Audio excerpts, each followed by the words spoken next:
And joining us now is Robert F. Kennedy Jr. Welcome to Fox News Sunday. Shannon, thanks for having me. Okay, so let's get this out of the way up front. You and President Trump not always fans of each other. He posted on social media earlier this year, he's one of the most liberal lunatics ever to run for office. A phony radical left fool whose poll numbers are terrible and getting worse. The New Yorker said just a couple of weeks ago this in a recent text exchange. Kennedy told one person that Trump was a terrible human being, the worst president ever and barely human. He is probably a sociopath. Now, I haven't read your text, so you can speak to that. But how did you get from that position to Friday night? Well, it became clear to me that I did not have a path to victory. 16 months of censorship, of not being able to get on any network really except for Fox. And I had, in fact, when Ross Perot ran, in the 10 months that he ran, he had 34 appearances on the network. I don't know much about him. He looked like he's here. Sickness, I don't know what kind of sickness he probably shock, probably something like that. I feel for you, but the matter is, I think he's doing that so he can get on the platform. As you can say, he hated Trump like a couple of days ago, and now by the 2 weeks now, and then he endorsed Trump. So at the end of the day, I think he's trying to. I think on my side, I'm just speculating. I don't know for sure. He's trying to be both ways. So basically, some people they endorse Trump so they can have the light, so they can have the interviews, so they can have the eyes on him and stuff like that to get a better view of him. But remember, I tell you guys, finally, someone with high power endorse him, and then hopefully it's not like Vince. This guy's not gonna stab him in the back, but it's a big boost for Trump. But at the end of the day, I don't know his motive really. I don't know he's really into it to change America, or he just into it or he change her heart because he feel like Trump is vulnerable, and then he want the attention to him or regardless instead of Trump, which is Works. I had 2 appearances in 16 months. I was blocked out from the networks. I was blocked out from the debate. I had no path to victory. President Trump had been reaching out to me. And I talked to him a few hours after the assassination attempt, and we had a long conversation by phone. I then had 2 extensive meetings, and there were issues, the broad issues that were most important to me, the ones that brought me into the campaign, which was ending the Ukraine war, ending the censorship, and protecting children's health. We're all reforming our food supply, all the things that we need to do to make our children healthy again. Those are all things that President Trump also wanted to work on. And he invited me to form a unity government. We agreed that we'd be able to continue to criticize each other on issues on which we don't agree. But these issues are so important in their way of unifying. By the way, guys, it sounds weird. It's not me doing anything. It's his voice sounds like that. So I think pray for him because he's really the health and decline. And yeah, keep in touch with him, Reach a guys. point where we love our children more than we hate each other.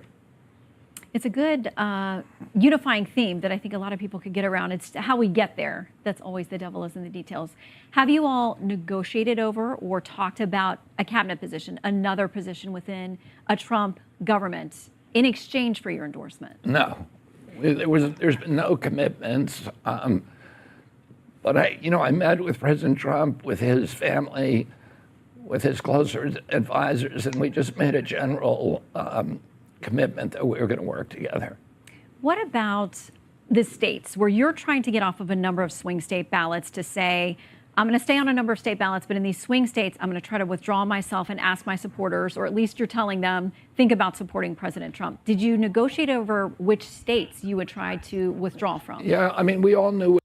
Remember, guys, at the election time, they should look at the number, they look at the start, they look at the outcome. They think that Biden is toast since drop out the thing, and then the race. So basically, Kamala, they say bad things about Kamala, but a lot of things trying to put both ways. So some of them trying to endorse Trump, but at the end of the day, they are really Democratic Party that we can mindset. We see that all over again with the House and Senate.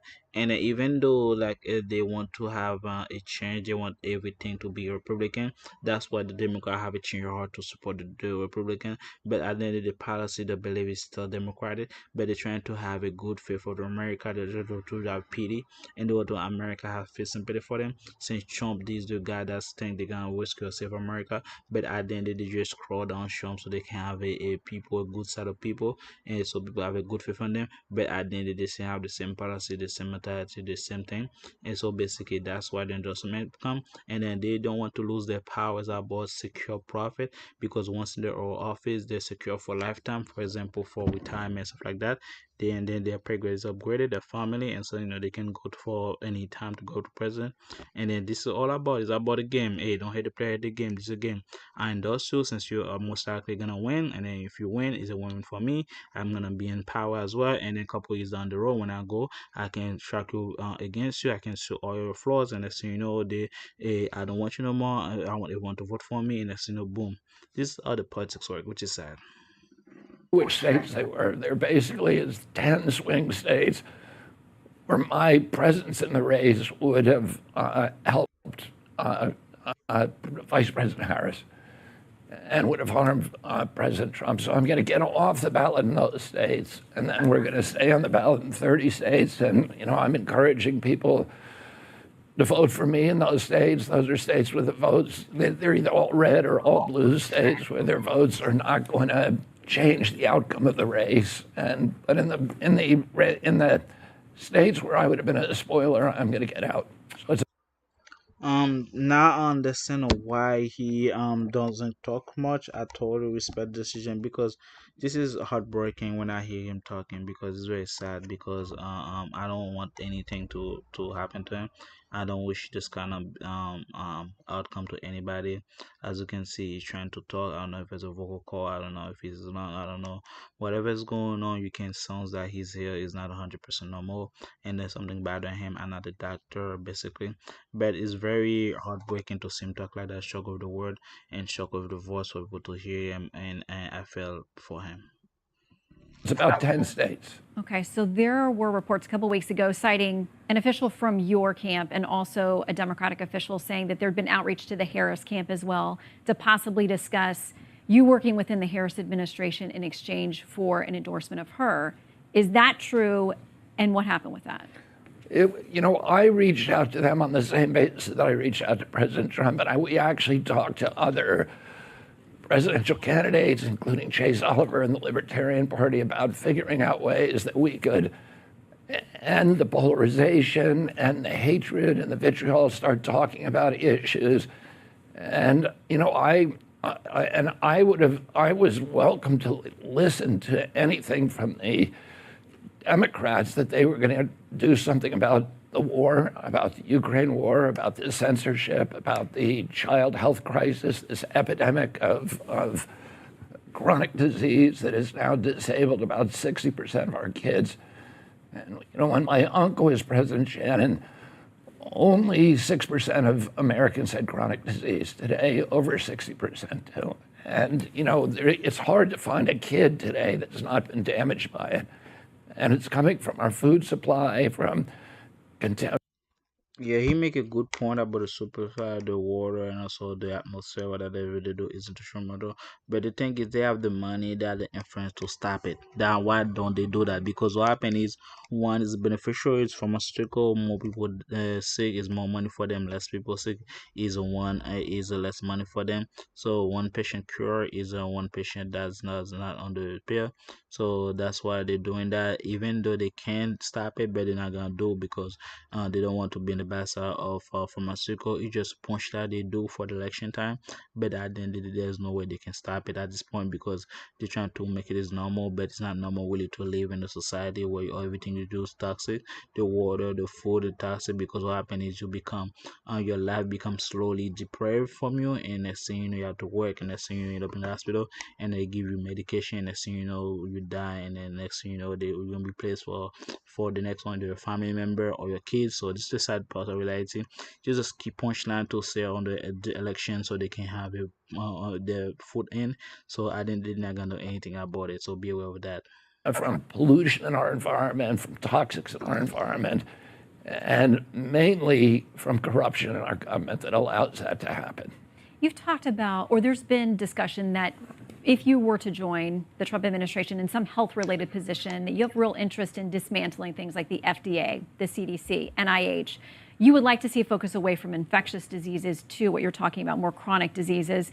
Is it fair to say that you would try to dismantle some of those organizations? No, I wouldn't dismantle them. I would change the focus, and I would end the corruption.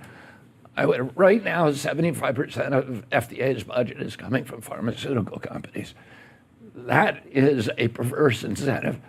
In NIH, if you scientists and officials in NIH who work on drug development, who incubate drugs for the pharmaceutical company, get to collect lifetime royalties from those products. These are regulators. They're supposed to be looking for problems in those products.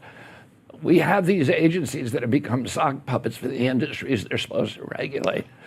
So they're not really interested in public health. Everybody, the most profitable thing today in America is a sick child. Everybody is making money. The hospitals are making money. I understand that, but why they pushing the narrative that they have to vaccinate the kids at younger age? Why they have to push the narrative that is just some kind of food is good for the kids? Why they have the narrative that you gotta do this or that, mask and everything? Remember, those are the same people that's what doing COVID-19 in charge, and this is crazy and this is scary. And this is at the point that you guys make a decision, guys. I would love to hear the end of it, but at this point, just for the voice making sense sad, and I don't want to hold you like for that because it's very hurtful to hear his voice. And guys, remember, November is a petition for America, for yourself, for family. Vote for your feet, and then don't forget like to go and then vote, express yourself. That's the only tool we have right now. But at the end of the day, the big corporation they work together, they shake hands behind the closed door, and then they get away with a lot of stuff. And that's why you as a self, you gotta protect your asset and then invest where your money is, and also secure go somewhere that is peaceful, that's as like exposed to the toxicity, the water, the soil and stuff like that, so you can have a better life.